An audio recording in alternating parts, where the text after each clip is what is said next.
very much. Appreciate it. All right, everyone, we are joined by Mr. Joe Lafferty here. He is an advocate, author, and speaker. We are here at Radio Row in Miami, and he's here just to answer a few questions for us.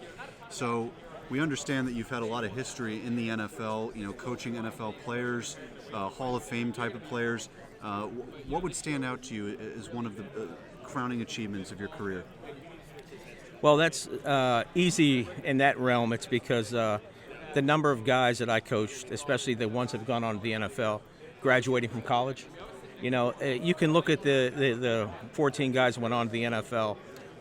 A couple won a Super Bowl. They played different places all over the NFL. I gave up cheering for teams, even though I'm a Pittsburgher, and I always want the Steelers to do well. But I gave up, cheering for one team and cheered for a lot of teams. Because currently we have my last year of coaching, we had a freshman, and we had a senior transfer out. That 1 week into the season, he said, "I want to leave the high school," and he was our starting running back. And what was funny is a couple days before we had said, "Hey, this freshman has some talent, but maybe in week 6 or 7 he can spell our starter, a guy by the name of Ron." So Ron transferred out his senior year, and we let him go. The athletic director let him go. So this kid was a freshman. He had to be our bread and butter running back, and we were a drop back pad, but we went to a shotgun. But we had to redo all our backfield work to give the ball to Miles Sanders. Wow. So Miles, he was a freshman. He was a baby. And we ran a traditional counter tray offense, kind of like the Redskins. So we were a running team, but we threw a lot that year, did very well. Miles did well, and then 4 years, Penn State for 4 years, and he absolutely had a great year in Philly. So I have to cheer for Philly now. We got another kid with the Jets, and we got a D lineman with the Seahawks. So I'm kind of cheering all over the NFL every week. So for you, it's more, seeing the people that you coach and seeing them succeed. That's what you get out of this. I love my Steelers, but they never put $1 in my pocket. And not that these kids are like, they're kind of like your sons when you coach them, because I'm 47 and they're in their 20s. But we all graduated from the same high school, same as Jason Taylor, same as Joy Taylor, the Fox Media got us. And so we're all brothers and sisters from the same high school. So these guys are like my little brothers, and I cheer for them. Blood's thicker than water. So you can have your rivalry, you can have your hometown team, but when you know a kid and you know how hard they worked to get there, their families worked hard and did all the right things, you can't help but cheer for whatever laundry they're wearing. Absolutely agreed. So from what we understand, you've had experiences with players like Peyton Manning. What do you do when Peyton Manning sits down at your table? Well, what happened was I was actually working here. I'm here with the National Kidney Foundation of Florida. I'm here representing their life-saving work. But at the time, I was working for the Orange Bowl back in 1997, the 98 game. And that was the senior year of Peyton Manning at Tennessee and Scott Frost at Nebraska. So the work you do with the committee is so frantic, especially the week of the game. It's frantic starting in September. Every week starting in September, I said it can't get any busier. But then they select the teams, and then you find out it's Nebraska, and they had this Boyd Epley was their genius strength coach. He has all these special requirements. They have to eat as they walk off the field. So we're at the Miami Seaquarium with Flipper. They had the Flipper show, and Peyton and Scott Frost threw the Dolphin the football, and he caught the football. And I ducked out early because we had a tent set up, and why they were serving seafood at the Miami Seaquarium, I don't know, but they had a big tent. Yeah. They had a big tent with, listen, why didn't they go with burgers? But anyway. Yeah, come on, man. So they're serving big seafood, and I'm talking about huge tent, huge spread, and I walk in, I'm the first one in there. And they tell you when you work there, stay out of the way of the players, stay out of the way. So I grabbed a plate, figured I only had 5 minutes to eat, and the people start coming in. So I'm trying to eat faster and faster. And I look up, and this voice said, "Hey, you mind if I sit here?" And I looked up, and it was Peyton. I went, "Not at all, Peyton. Have a seat." He said, "Joe, Mr. Lafferty?" I said, "Just call me Joe." And I had met him years before when I was a student and then I worked at Memphis. Okay. He was on Beale Street with some girl he was dating. And I said, "Hey, do you remember this dark-haired girl from Beale Street, Silky O'Sullivan's?" He said, "Yeah, sure." I said, "I was amongst those Memphis football players." So I talked to him for about 5 minutes. T. Martin sat down next to him. And I said, hey, good luck, and I peeled off. But so yeah, that's the kind of Forrest Gump-like life I've led. Except mine's true. Forrest Gump's a myth. Yeah, well, CJ, you had a question real quick? So, do you have any like interesting or like bizarre stories from the last however many years that you've been doing this? Like something that you like a football story that it's like a trademark that's always fit with you. Well, in 2008 to get on the transplant list. My most memorable story, the one people like, is in 2008 to get on the transplant list. I needed 2 steel heart valves. My mitral and aortic valve needed replaced, and they did that in July of 08. And I was on a Friday, and 3 days later, while still in the hospital, obviously, I flatlined it. I coded. I was down for 7 minutes. I was dead for 7 minutes while they brought me back, and then I was in a coma for a couple more days.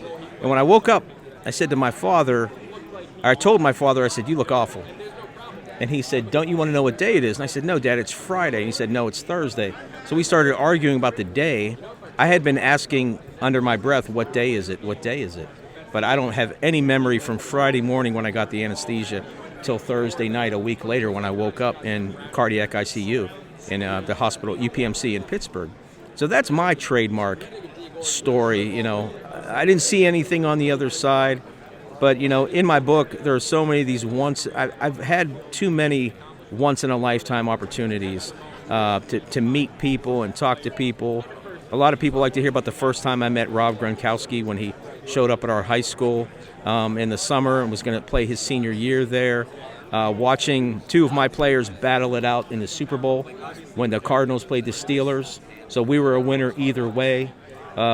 Remember when Kurt Warner threw 1,000 yards to 3 receivers? Yes. Well, that was very special because I'd watched Larry Fitzgerald play at Pitt, and the third receiver was Steve Breston, a young man I'd known since he was. So Stevie, Anquan, and Fitzgerald. I'd known Stevie since he was 9. I watched him grow up. So it's those kinds of stories, and I wish there was just one. But it's those kind of stories that make me, despite, the blessings of my life have been the challenges overcome, and these sports stories are fun. Well, that's interesting. That story about you passing away and coming back, that's like incredible. It's surreal. That it's is like incredible. absolutely incredible. Well, I put on my one sheeter that I'm the Forrest Gump of football, and I never married and didn't have any kids, but I don't have a Jenny, but I have a Jennifer. I met this girl at my 20th high school reunion. She'd gone to grade school with a lot of us, but had moved, and I never knew where she moved to. She'd moved to Melbourne, Florida, and she's a graduate of her alma mater, FAU. So Jennifer graduated from FAU. So when I was 40, I met my Jennifer and spend most of my time in Melbourne and Florida with her. She's a teacher, and back and forth to Pittsburgh for medical stuff. But I'm very blessed.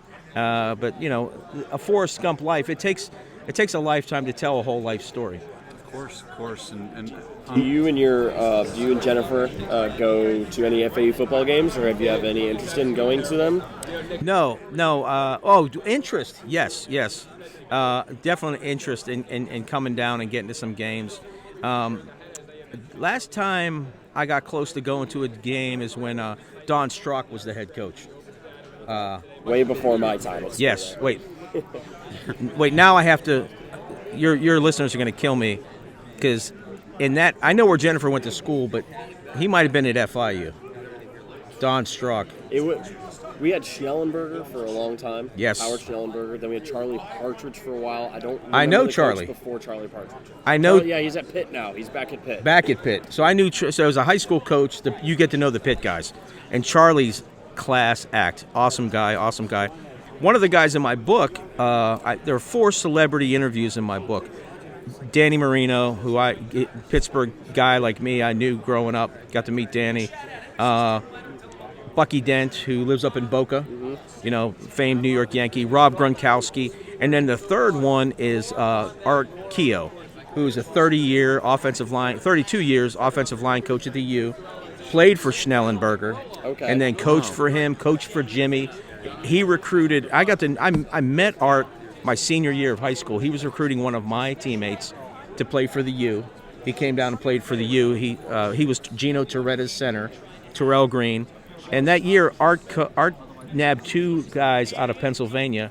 So after he got Terrell in Pittsburgh, he drove down the road and picked up this guy named Dwayne, who never played that much at the U, but I think people know Dwayne Johnson now.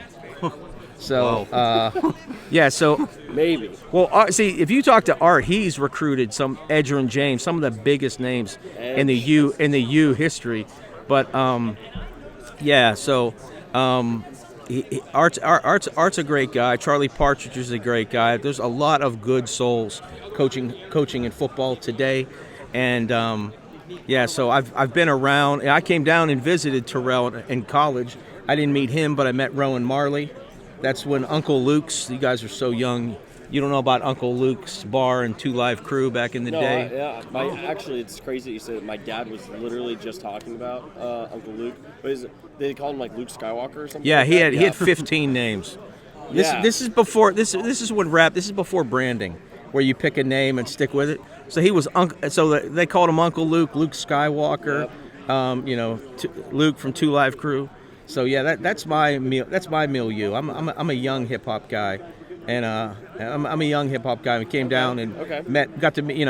I met Rowan and then went back to Pittsburgh and read a story about Bob Marley's son playing here in Miami. Yeah, I know. What's his name? Bob Marley's son? Rowan. Okay, so Rohan. I know his son, Nico, went to my high school. Okay. Yeah.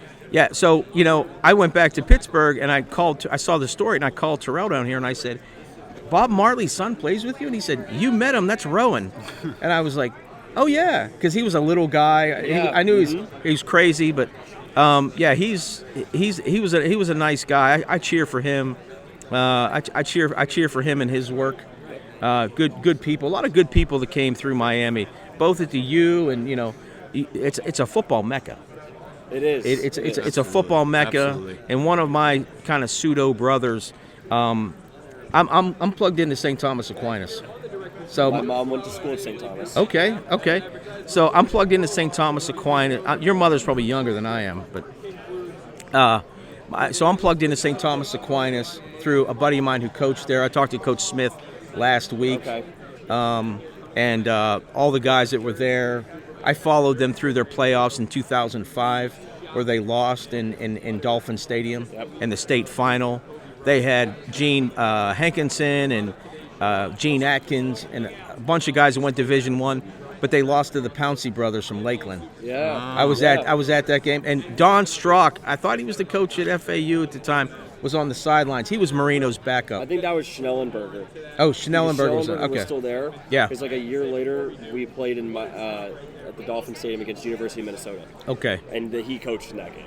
Okay, so yeah, so forget Don Strock. I mean, Don Strock's a great guy, great Miami Dolphin, but in this context. In this context. So yeah, he was FIU, but boo FIU. Yeah. Yay FAU. So yeah, that's so there's been a lot I've seen. So that's why I try to bring people to it. But I also like to talk about the good work of the NKF of Florida. The Miami Kidney Walk's coming up. They have 10 walks, 10 walks all over Florida. They help people in an amazing way. It's tough being the first thing they do is they educate people about kidney disease. And 1 in 3 Americans are headed towards some form of kidney disease. That's 30 million people. Also, what the NKF does is they do the education, they do the screenings, but then when you end up on dialysis, like I was when your kidney fails, they get you rides to, from, they get you food, they get your family support. Post-transplant, what the NKF does is they'll provide your immunosuppressant medication, which can upwards be $2,200 a month. And so if you don't have insurance, it's very hard. And the NKF is a 4-star rated charity. 86 cents of every dollar you give goes into patients, anything they need. Any rides to dialysis, food, lodging, anything that the patients need. 86 cents of every dollar goes right to them to help. So that's the NKFFL. So NKFFL for Florida.org is where you can find them, participate in one of the local golf tournaments or one of the local walks. And I'm here to announce that the NKF has 30 golf tournaments nationwide, 5 in Florida, and they just had their national championship and Florida teams they played at Pebble Beach. Do you golf? Okay. I don't You golf golf? personally, no. You golf? I do. So they play their. How about that? So you win a local tournament. You said Pebble Beach? You win a local tournament. The Lakeland golf tournament's coming up in March. Speaking of Lakeland, but you win a local golf tournament and you get taken to play on Pebble Beach. So they just had their national NKF championship at Pebble Beach, and first place and second place Florida teams. Wow. So hey, you can't beat. Well, You the can, hotbed for golf here. I mean, you could golf year round. Absolutely. So the NKF here in Florida, Savannah Lanza and all the folks who run it, they do a great job. They have a surf festival up at Cocoa Beach. 35 years they've been doing it. So yeah, it's an awesome organization. So maybe your listeners get involved. Do young college folks go do the kidney walk and find some sponsors. I certainly plan on it, and I hope people get the word to spread this word about the NKF. It seems like an incredible organization that helps a lot of people. And before you leave today, we want to ask you one final question. It says it on this sheet here. So before you die again, who do you want to meet with and why? So there's the old, if you could have dinner with 3 people, who would you do? And I thought about this, and I'd love to sit down with some famous people, but there are some famous people I'd really like to sit down with, and I think I section that off. So we're talking in the sports vein. So in the sports vein, the NFL vein, man, Howie Long has been a stud my entire life as a player. My aunt ascended to University Vice President of Villanova, so I've known Howie's story for a long time, and his philanthropic work as well. So I'd like to sit down maybe to dinner with Howie Long, and that'd be one person I'd be in awe. And like you said, I know Gronkowski. I've met a lot of these people, but that's just one guy, man. I don't know why. I don't like the term. I think Howie Long's really I love listening to him. On Fox, and hey, you might see him this week. Well, Fox Sports is here. I might tackle him. No, but one Howie Long story that I have, it's just I saw him on TV. He was being interviewed by someone, and it was kind of a skinny guy who never played sports, and Howie disarmed a guy and insulted him in such a nice way. He was talking about his sons being athletes, and he turned to this sports reporter and he said, "Come on, man, you order your pants from a catalog." And what that meant was, because I was a guy growing up, and you're too big. Like your thigh, when you do squats and heavy lifting, back in the day, your legs were too big to order something out of a catalog. You had to go. You had to go and buy pants and cinch up for 3 sizes too big in the waist and cinch up. It's not like today. But he said that to somebody, Howie Long. He just said, "You could buy your pants out of a catalog, actually, it was mail order, which you're too young to know about mail order anything." But I loved his one-liner because he's so smart and so funny, and I'd love to meet Howie Long. Well, that's awesome, man, and thank you so much for spending some time with us today, giving us so much time. So gracious of you, and best of luck with the NKF and your show. And it was nice meeting you. Thank you very much. Thank you very much.